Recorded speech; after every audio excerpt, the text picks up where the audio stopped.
Sunday came and Penoz and I got there at 7 o'clock in the morning, and we just could not believe it driving down the track at the old track to Bells, along Boobs.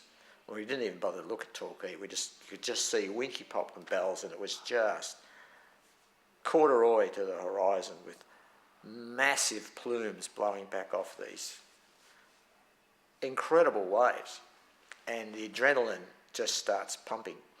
And we got to Bells, and there wasn't any hesitation about starting the main contest at that time. It was just on, bang. And so I took the photographs.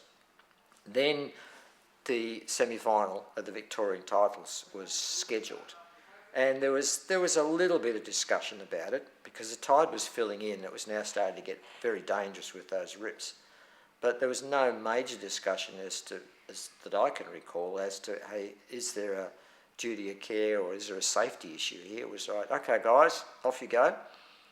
And I probably would have gone out. I had fear, but I was comfortable with it.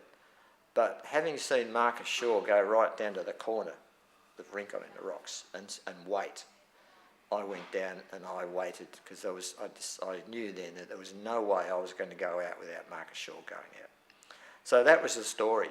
And so I can remember vividly the way the words I said to Marcus was something like, "Are you going out just yet or now?" And Marcus just turned to me and says, "No, just wait a minute."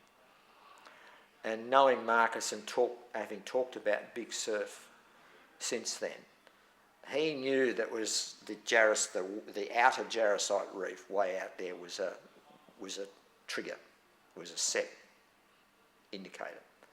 And he must have seen something, even from that low point down. I don't know how, or maybe he sensed something. So in my wisdom then, I thought, no, I'm not going out if he's not going out. I'll wait. And of course, massive waves came through. It's about 6 of them, and just basically broke from Rincon through to the Winky Pop button.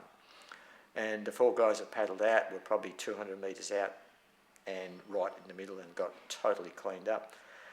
And I can remember looking at Marcus after everything had scattered. I mean, we ran up the creek towards the creek bed from down the edge, the 2 of us.